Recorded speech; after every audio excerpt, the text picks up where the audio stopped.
Welcome back to DIY Upholstery Supply. Ask the Expert. Chris here again. This is Chapter 2 on how to install Sinuous Springs. As I said in the beginning, we pointed out all the tools. Now is the time for the safety gloves. As you can see, I added all the G-clips, all the EK clips. We didn't use G-clips in this installation. Like I said in Chapter 1, I prefer the G-clip, but most people use the EK clip. If you're using plywood or anything, and these type of springs, I don't really recommend you use plywood with this type of spring because they do need to be stretched and they will pull your plywood inward, but that's any type of softwood. A G-clip would be much better used. I do have a few here. I'll show you how they sit on the wood. As you can see, an EK clip right here sits on top of the frame. A G-clip sits on the outside of the frame. You nail it, you tack it here, and then on top when you put the springs in.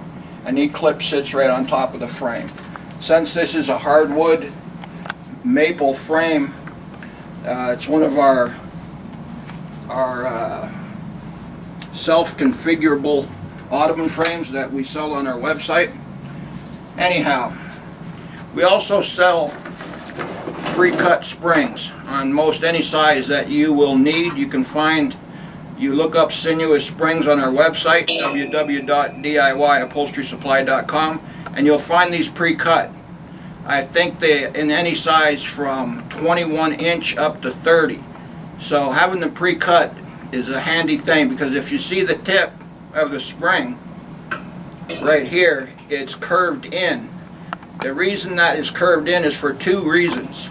It's to stop the spring from sliding out the clip, and to stop the spring from squeaking on the wood when you're sitting on your ottoman or chair, wherever you have the springs in. Anyhow,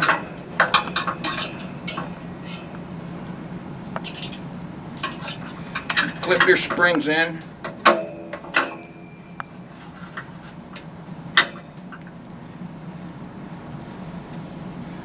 I like to have my springs all going in the same direction, meaning the tip going in the same direction.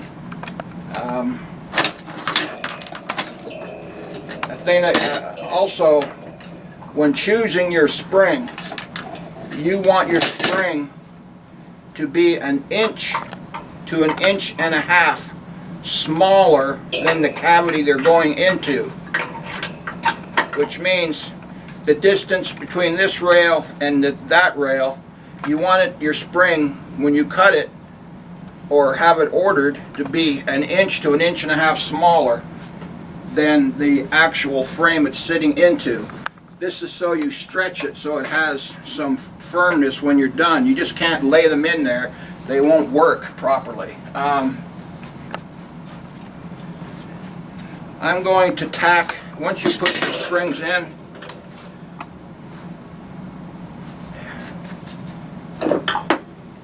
your springs into their EK clips on the other side.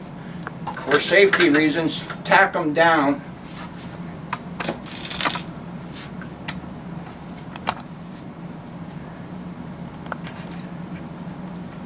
Tap the rest of the clip in, the one that's holding it into place. Let me get this glove off so I can hold the nail properly.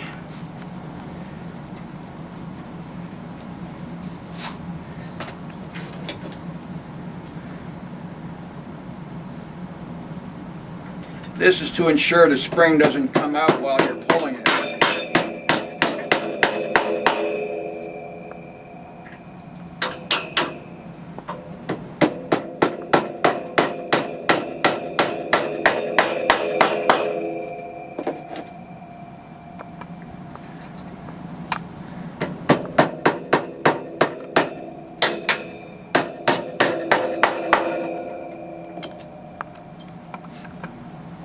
Depending on which clip you buy,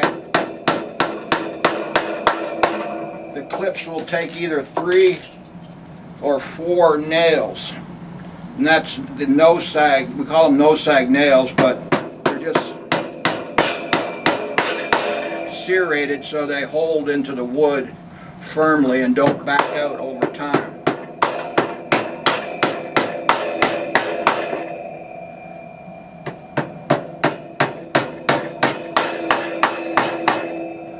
Okay, they're all in place.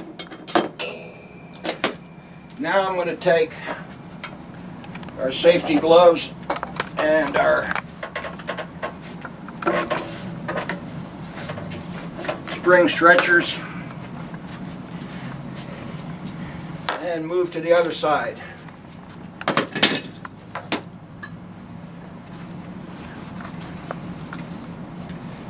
I'm going to show you here why we use a spring stretcher. Here is the little spring stretcher.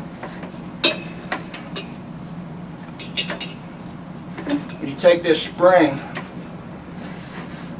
and pull it into place. You can see like it doesn't fit. Well, it's going to fit. You just have to give it the proper amount of stretch to the spring. And using this spring stretcher will give you that extra pull you need to get your spring onto your clip.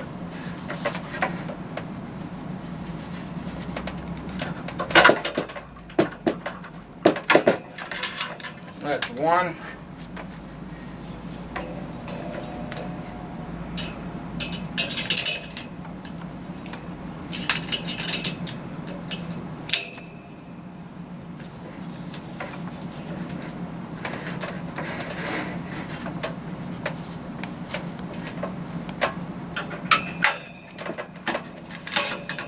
Two.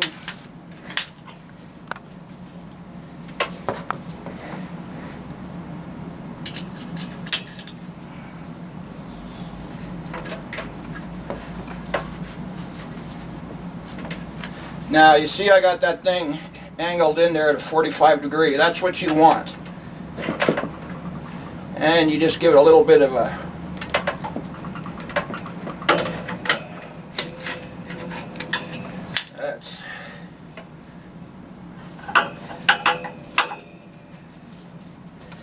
and of course the last spring.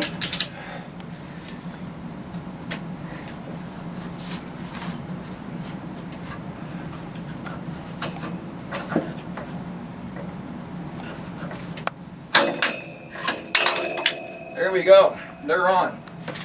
This tool you can't live without. It's a great tool. It's item number 268 on our website. Now you want to finish putting in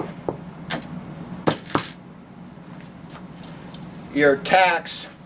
I'm going to cut off here. I'll do one to show you how. I think we're going to have to go into chapter 3.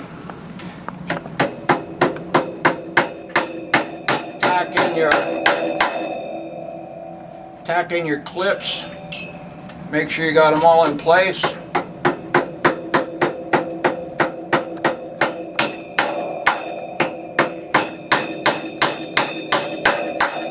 And there you have it. Finish off your clip, your nailing, and let's come back to chapter 3 and I'll show you how to finish this off. Thank you very much.